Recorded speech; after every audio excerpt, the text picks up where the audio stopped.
Bonjour à tous et bienvenue dans votre journal des produits de bourse de l'Upset du lundi 22 octobre. Le CAC 40 a terminé la semaine sur une séance de consolidation après avoir passé pratiquement toutes les semaines dans le vert. L'indice parisien lâche 0,87% à 3504 points. Les investisseurs jouent la prudence, refroidis par un sommet européen décevant pour l'Espagne. La mise en place de la supervision bancaire prendrait plus de temps que prévu. Selon le calendrier opérationnel annoncé au sommet, rien ne serait mis en place avant mi-2013, voire début 2014. Plusieurs mauvaises publications d'entreprises sont venues plomber la tendance. Là encore, les déceptions sont nombreuses chez General Electric, McDonald's, Air Products, le concurrent d'Air Liquide, ou encore pour l'éditeur de logiciels Microsoft qui affiche un troisième trimestre clairement difficile avec un chiffre d'affaires en baisse de 8%.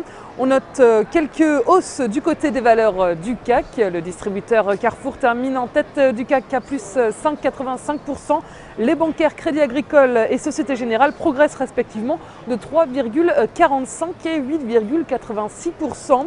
Sur l'ensemble de la semaine dernière, l'accalmie sur la zone euro a profité au secteur financier et aux valeurs cycliques. Michelin, Accor et Danone sont les grands perdants de la semaine précédente. Wall Street chute lourdement avec un Dow Jones en baisse de 1,51%, une baisse de 2,18% pour le Nasdaq. Et les publications trimestrielles d'entreprises se poursuivent à Wall Street avec des publications donc nettement inférieures aux attentes. Google perdait 2% vendredi. Le géant de la publicité par Internet avait annoncé par erreur ses résultats trimestriels à l'avance et en dessous des prévisions des analystes.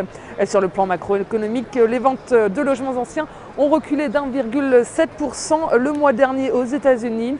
Côté devise, l'euro s'échange à 1,3024 $. Les volumes sont en hausse sur le marché des produits de bourse avec 27 millions d'euros échangés dans une séance de repli.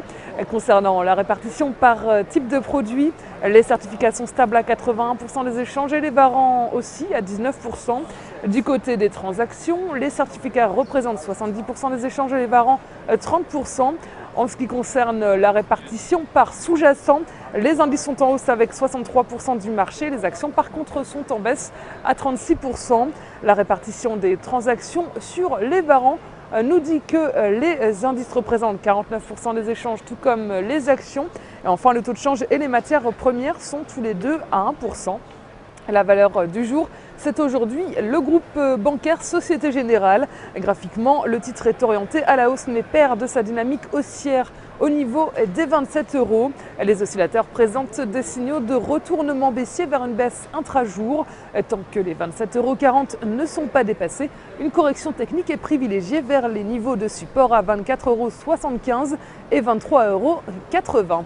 La stratégie qui vous est proposée pour jouer cette valeur, c'est l'achat du Warrant Put Société Générale à 2736 T d'Unicredit au prix d'exercice de 25 € et d'échéance au 1er mars 2013.